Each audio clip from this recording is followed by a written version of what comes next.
श्री सद्गुरु महाराज की जय। महर्षि में ही अभिनंदन ग्रंथ से मंगलमय संस्मरण। श्री श्री 108 महर्षि जी महाराज की जय। बचपन में स्कूल के अध्यापक महोदय से उपदेश मिला कि प्रत्येक मनुष्य को कम से कम एक बार सोने के समय श्री कृष्ण भगवान के साकार रूप का ध्यान करना चाहिए। मैं तभी से उनके आज्ञानुसार रोज सोने के समय एक बार अवश्य श्री मुरली मनोहर के रूप का ध्यान करके सो जाता। धीरे धीरे समय बीतता गया। इसी बीच जब मैं मैट्रिक में पढ़ता था, गांधी जी जेल गए। देशव्यापी आंदोलन हुआ और मैंने भी पढ़ना छोड़ सत्याग्रह में 1930 ईस्वी में भाग लिया। सन 1938 ईस्वी में मौजे गुणवंती के कुछ भावुक सत्संगियों से मेरा परिचय हुआ। उन लोगों से श्री महर्षि जी की बात को जान मुझे दर्शन की उत्कट लालसा हुई। उन लोगों ने कृपा कर श्री महर्षि जी लिखित एक प्रति रामचरित मानस सारस्वतिक मुझे जिस समय मैं बुखार से पीड़ित था दी। उसे मैंने खूब मन लगाकर पढ़ा। मुझे वह अर्थ इतना जचा कि आज तक किसी टीका से मुझे संतोष नहीं हुआ। मैं ठीक ठीक समझ सका कि भालका आदि, अयोध्या का मध्य और उत्तर का अंत, जो जाने सो संत। मेरी श्रद्धा श्री महर्षि जी के प्रति इतनी बढ़ी कि मुझे अज्ञात रूप से उनकी परम कृपा मिल ही गई। बीमारी के दौरान में ही रामचरितमानस ध्यानपूर्वक पढ़ता रहा और तल्लीनता बढ़ती गई। एक रात मैं 9 बजे जब अपने चिकित्सालय में बेंच पर पूरब मुख आसन लगाकर श्री श्री 108 मुरली मनोहर के साकार रूप का ध्यान कर रहा था, एकाएक मेरा सिर घूमने लगा, छाती धड़कने लगी। मेरी समझ में नहीं आ रहा था कि क्या हो रहा है। मुझे संदेह होने लगा कि बगल की एक औरत ने, जिसे लोग डाइन कहते थे, कुछ जादू तो नहीं कर दिया है। मैं घबरा रहा था। छाती धड़क रही थी पर आंखें नहीं खुल रही थी। ललाट के भीतर में फटफट शब्द हुआ। मन स्थिर हुआ और हठात मुझे अंतर में दिव्य प्रकाश मिला और ध्यान में ही साकार रूप श्री कृष्ण के दर्शन भी। बाह्य दुनिया तथा शरीर की सुध भूल गया। यह अवस्था कितनी देर रही मैं नहीं कह सकता, शायद आधे घंटे रहा हो। मैं उस आनंद को अभी तक भूल नहीं सका हूँ। द्वितीय बार दिनांक 24/2/1940 ईस्वी में शनिवार के 9 बजे रात्रि में बसेटी बाजार के अपने चिकित्सालय में कुर्सी पर बैठकर जब मैं ध्यान कर रहा था, पुनः उसी प्रकार प्रकाश मिला। इस बार पहले जैसी घबराहट नहीं हुई। तृतीय बार दिनांक 26/8/1940 ईस्वी में सोमवार के 12 बजे रात्रि में जब मैं भगवान का ध्यान कर रहा था तो मुझे अंतर प्रकाश मिला। इस बार बहुत ही स्वादिष्ट रसपान करते करते प्रकाश मिला था। कानों में शब्द भी अंतर से सुनाई पड़ता था, पर मैं शब्द का अनुभव अलग अलग नहीं कर सका था। मीठा, प्रिय, रलमिल शब्द सुनाई पड़ता था। सन 1941 ईस्वी में बसेटी से बिहारीगंज सहरसा अपना चिकित्सालय किसी कारणवश ले आया। मेरा छोटा भाई मन्नुल हपट्टी जाने वाला था, अतः रात में वहीं ठहर गया। मुझे निश्चित तिथि याद नहीं है। मैं उस रात इतना विरही हो गया कि मैं चाहता था कि कैसे श्री महर्षि जी के दर्शन हो। रात भर रोते रोते समय को बिताया। सुबह छोटे भाई को साथ ले स्टेशन आया और टिकट ले उसे ट्रेन में बिठा। जब मैं बासा लौट रहा था तो मैंने श्री श्री 108 महर्षि जी महाराज को ट्रेन में बैठे देखा। इसके पहले न तो मैंने उनके दर्शन कर पाए थे, ना उनका कोई फोटो ही देखा था, परंतु उनके दिव्य चेहरे को देख मैं समझ गया कि ये कोई महापुरुष हैं।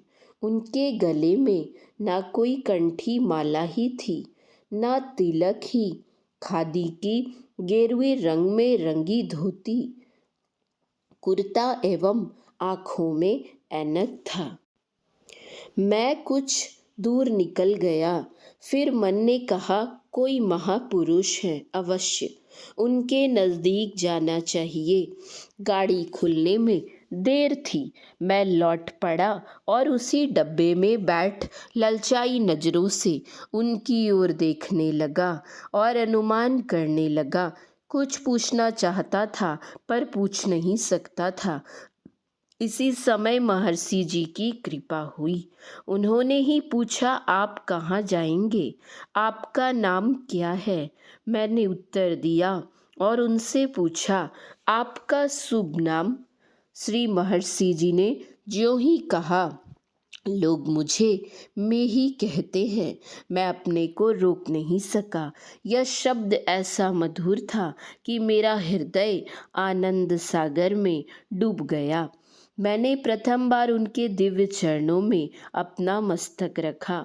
मुझे जो आनंद और शांति उस समय प्राप्त हुई मैं वर्णन नहीं कर सकता।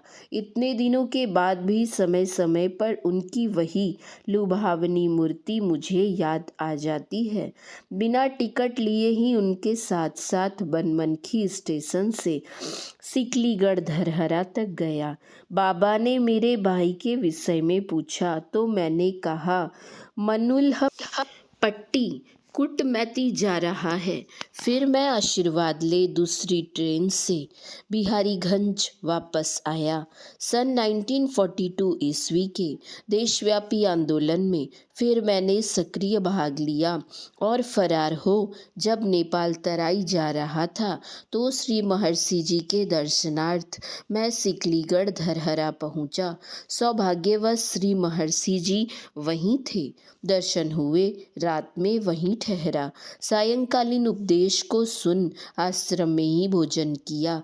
श्री महर्षि जी ने अपना भोजन करने के पहले ही हम लोगों को भोजन कराया और स्वयं घूमकर पूछने लगे क्या चाहिए।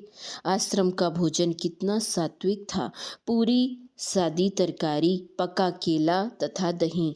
सुबह चलने के समय उनके दिव्य चरणों पर मस्तक रख मैंने प्रस्थान किया। बाबा ने वहाँ के लोगों से कहा था, कदाचित कुत्ते के पेट में घी पच जाए लेकिन मनुष्य के पेट में बात नहीं पचती। इसलिए उन्होंने हिदायत दी कि किसी से मत कहना कि अमुक आदमी रात में आश्रम में ठहरा था। उन्होंने शाम के समय यह भी कहा था कि मुसलमानी बादशाहत के वक्त भी भजन करने वालों को इतनी तकलीफ नहीं हुई थी। उनकी कृपा से मैं नेपाल तराई में इतनी सुविधा से रह सका कि वैसे समय से में असंभव था।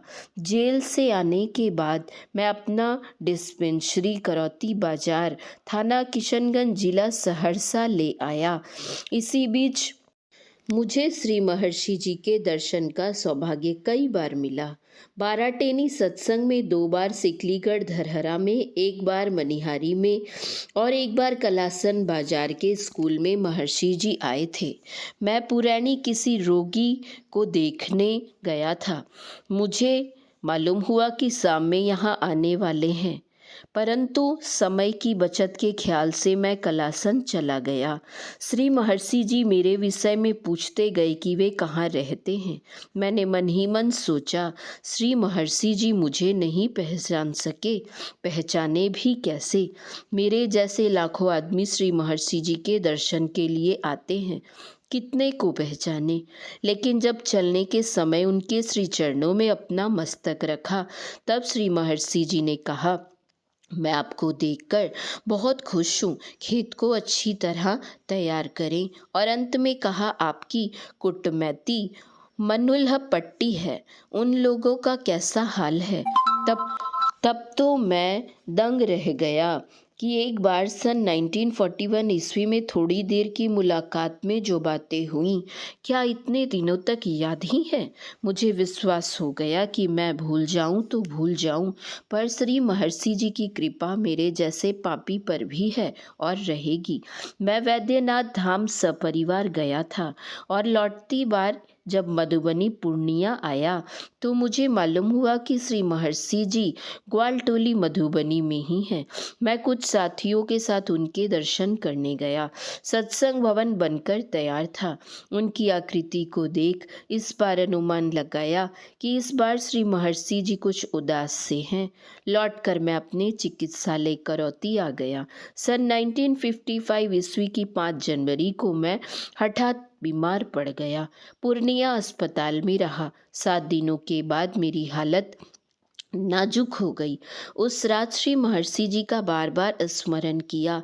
रात में स्वप्न में बाबा वासुकीनाथ के रूप को देखा और वहीं एक योगी को भी, जिन्होंने स्वप्न में कुछ बूटी खाने को दी और कहा, अच्छे हो जाओगे। मैं प्रातः ही अस्पताल से विदा हो अपनी ससुराल मधुबनी चला आया और असिस्टेंट सर्जन के इलाज में रहा।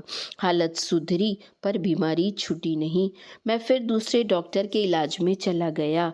होली के अवसर में एकाएक मेरी हालत शोचनीय हो गई, यहाँ तक कि नाड़ी भी लुप्त होने लगी। श्री महर्षि जी का बार बार स्मरण किया। फिर स्वप्न में एक योगी को देखा। वे कुछ बोले तो नहीं, पर उठने का इशारा किया। मुझे तुरंत चेतना आई और फिर हालत सुधरने लगी, पर आराम नहीं हुआ। ऊबकर मैं करौती चला आया। यहाँ 1 महीने के बाद फिर अत्यंत शोचनीय हालत हो गई।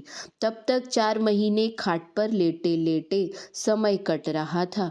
अब जीवन की कोई आशा नहीं रही। इस बार पुनः मैंने बार बार महर्षि जी का स्मरण किया।